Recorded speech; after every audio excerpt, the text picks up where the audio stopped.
eto, madami pong nag-iiyakan dito. Not really, pero yung kampo po ni Senadora Amy Marcos, mga bossing. Eh, ano, tagilid, 'no, Lilibet Moso, sabi, inaantay ka talaga, live view, live mo, like 66. Tagilid sa top 12, 'no, si Manang Amy Marcos, Amy's free fall continues after breakup of Marcos Duterte alliance. Kasi naman ho si Manang Amy, namamangka sa dalawang ilog, hindi malaman kung saan talaga ang kakampihan, mga kababayan. Oh, siguro natatakot si, Manang Amy na maubos ang kanyang mga botante, kaya masyadong kapit na kapit pa din doon sa mga DDS. Alam niyo po, unang nawala kay Manang Amy, mga bossing, yung mga loyalista po, 'no? Unang nawala at nawalan ng tiwala po kay Manang Amy, yung mga loyalista. Biruin mo ba naman, 'no, nagsasalita ang dating Pangulong Duterte doon sa kanilang mautog, na adik yung kapatid niya, na nagdodroga yung kapatid niya, aba, nandoon nakasuporta doon sa kanilang mautog. Sabi ni Teddy Bacani, "Hi Idol Mark, ekis na yang Amy Duterte supporter, Ilocano kami, big no." Oh, 'di ho ba? Kung sana ho talagang nag-stick na lang po si Madam Senator Amy Marcos doon sa pagsuporta sa gobyerno, aba, malamang po sa alamang, mga kababayan, hanggang ngayon ho, 'no, namamayagpag. Baka nasa top 5 pa po 'yan, mga bossing. Kasi naman ho, mga bossing, litaw na at kitang-kita na ng mamamayang Pilipino na ang, gobyernong ito ay tama ang ginagawa. Ano, at kaya nga po tama, at kaya nga po puro sila pamumulitika at paninira po sa gobyernong ito kasi mahihirapan na po silang makabalik. Oh, biruin mo ba naman, nakikita yung mga irregularidad, 'no, nung panahon nila. Oh, aayawan talaga ng mamamayang Pilipino niyan. Nakikita yung mga hindi nila maipaliwanag patungkol sa confidential funds. Speaking of diyan sa hindi maipaliwanag, mamaya tatalakayin ho natin 'yan, mga bossing. At hindi sa sa hindi din maipaliwanag, kasama na din po dun yung ayaw ipaliwanag. Mamaya, talakayin po natin 'yan, mga bossing.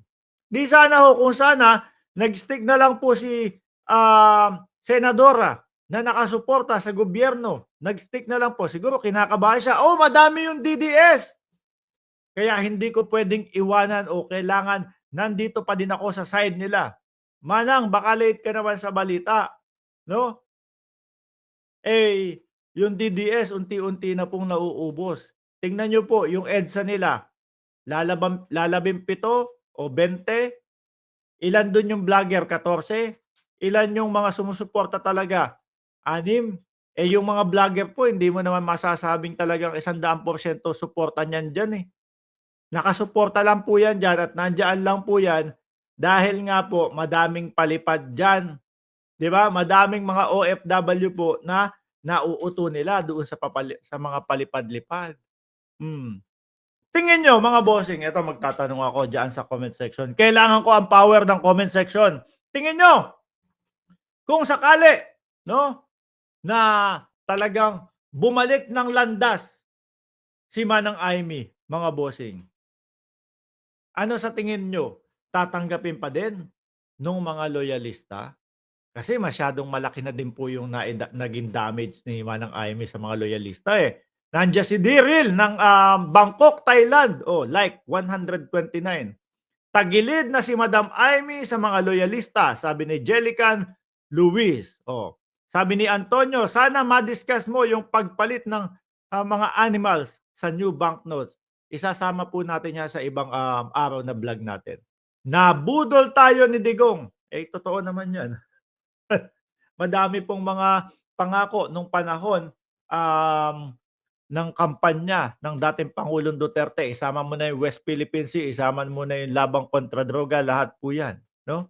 Ayan, mukhang talagang sabi ng mga loyalista, "No chance." Oh, wala na sa amin si Imee. Kasalanan niya din ho 'yun, mga bossing. Biruin mo ba naman? Ano, sinisigawan ng bangag-bangag yung kapatid mo. Okey lang sana kung may ebidensya kahit kapatid mo pa yan, eh, 'no?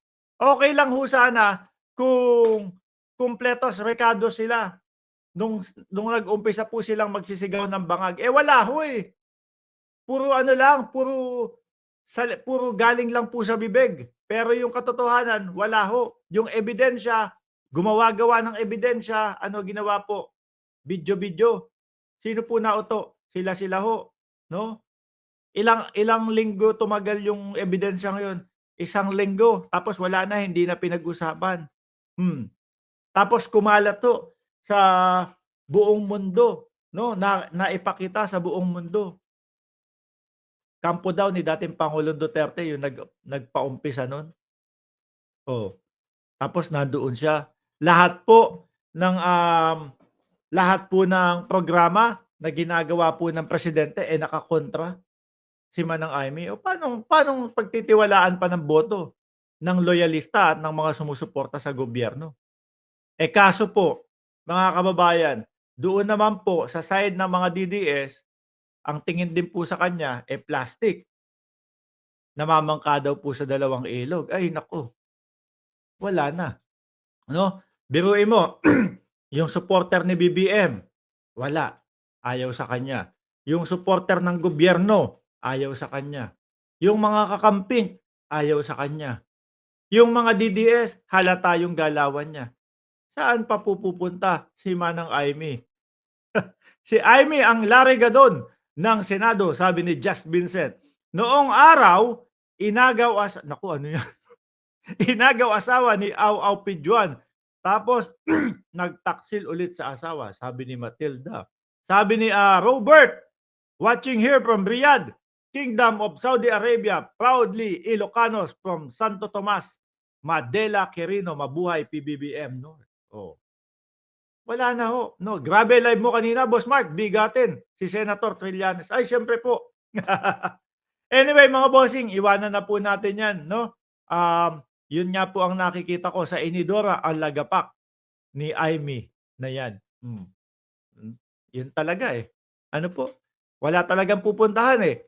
Kahit saang partido, kahit saan pong, grupo, inaayawan po, eh. Kasi nga ramdam yung hindi totoo. Ramdam yung pamamangka sa dalawang ilog. Eh, hindi ko sana kung nag-concentrate na lang siya 'no, sa pagsuporta sa gobyerno, solid pa din 'yan. Malamang nasa top 5 ho 'yan mga bossing. Dakuin ho natin ito 'no, may mga umiiyak ho, ito talagang mga umiiyak mga boss. Ayan, grupo nila Jason sa mukhang nakatunog po mga bossing na meron pong rally at pamisa 'no, sa